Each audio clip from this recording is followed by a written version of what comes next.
प्रिय विद्यार्थियों, BSc honours agriculture part first में आपका एक छोटा सा टॉपिक है ग्रामीण और नगरीय समुदाय में अंतर।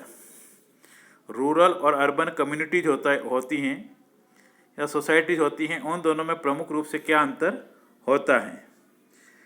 तो ऑकबर्न और निमकम का विचार है कि ग्रामीण समुदाय विशिष्ट स्थान और प्राकृतिक पर्यावरण में रहने वाले समूह का नाम है। ये ऑकबर्न और निमकॉफ एक समाजशास्त्री हैं, उनके अनुसार हैं।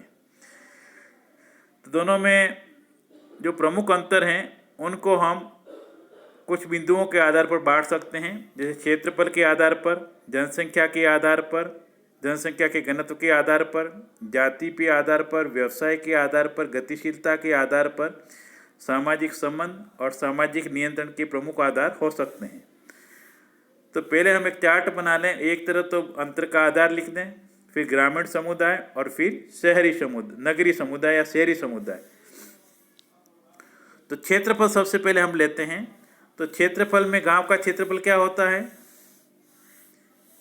क्षेत्रफल के हिसाब से गांव का क्षेत्रफल, एक पर्टिकुलर गांव का क्षेत्रफल कम होता है और नगर का क्षेत्रफल है वो गांव की तुलना में अधिक होता है। नगर ज़्यादा फैला हुआ होता है, इस संदर्भ में है। दूसरी बात हम लेते हैं जनसंख्या। गांव की जनसंख्या नगर की तुलना में कम होती है। और इधर है गांव की जनसंख्या, शहर की जनसंख्या गांव की तुलना में अधिक पाई जाती है। जनसंख्या का घनत्व किस में जाता है, ज़्यादा होता है? गांवों में जनसंख्या का घनत्व नगरों की तुलना में काफ़ी कम होता है। अगर हम प्रति स्क्वायर किलोमीटर हम लेते हैं तो गांव में कम व्यक्ति निवास करेंगे और शहरों में ज़्यादा निवास करते हैं। जाति के आधार पर अंतर क्या होता है कि गांवों में जनसंख्या में सजातीय तत्वों की प्रबलता होती है। गांव में प्राय एक ही समूह के लोग रहते हैं, जबकि नगरीय समुदाय में, शहरी समुदाय में क्या होता है, वहाँ विजातीय तत्व की या विजातीय व्यक्ति या समुदाय अधिक होते हैं। विभिन्न जाति के लोग रहते हैं, विभिन्न वर्गों के, विभिन्न संप्रदायों के लोग अधिक निवास करते हैं। अगला टॉपिक है व्यवसाय।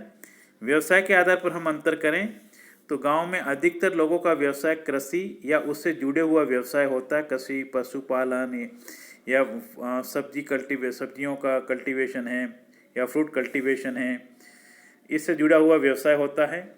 जबकि नगरों में जनसंख्या का घनत्व भी अधिक होता है और कृषि के अलावा दूसरे व्यवसाय अधिक पनपे हुए होते हैं, जैसे कोई दुकान करना है, वाणिज्य का काम है, कोई उत्पादन करना है, कपड़ों का काम है। इसी प्रकार से विविधता होती है। तो गांव में हम देखें तो व्यवसाय में कृषि और उससे संबंधित व्यवसाय होते हैं, और शहरी संदर्भ में देखें तो हम उसमें देखते हैं कि विविधता पाई जाती है। गतिशीलता किस में ज़्यादा होती है? गांव में भौतिक और सामाजिक गतिशीलता की दर नगरों की तुलना में काफ़ी कम होती है। गतिशीलता का मतलब एक जगह से दूसरी जगह की ओर जाना।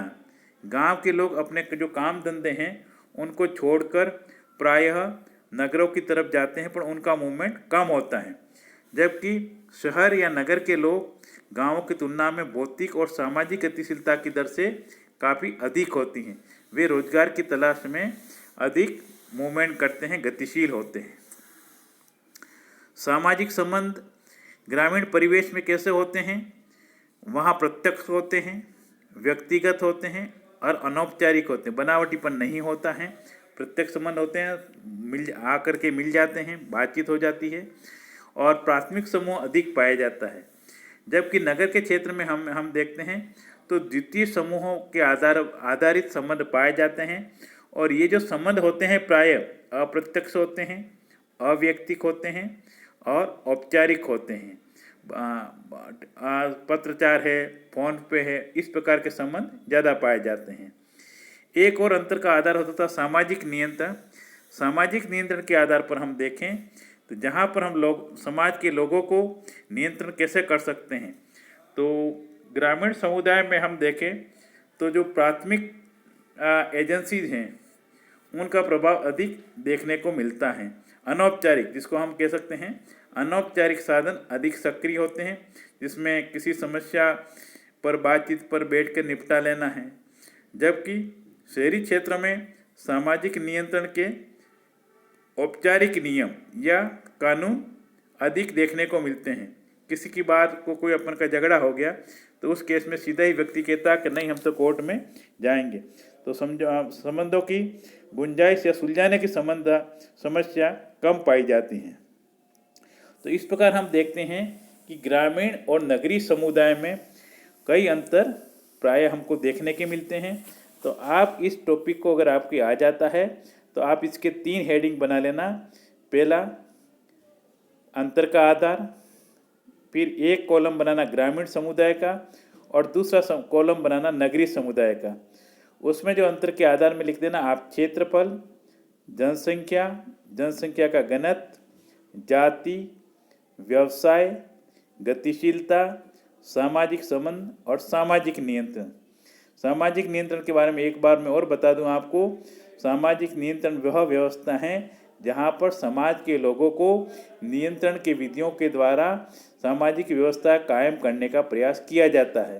तो ग्रामीण क्षेत्रों में जो अनौपचारिक विधियां हैं, जैसे हमारे रीति रिवाज, परंपराएं, व्यवस्थाएं हैं, प्रथाएं, उनके द्वारा हम इनको सामाजिक नियंत्रण की विधियां काम में लेते हैं, जबकि शहरी क्षेत्र में हमारे कानून और नियम काम में प्रायः लिए जाते हैं।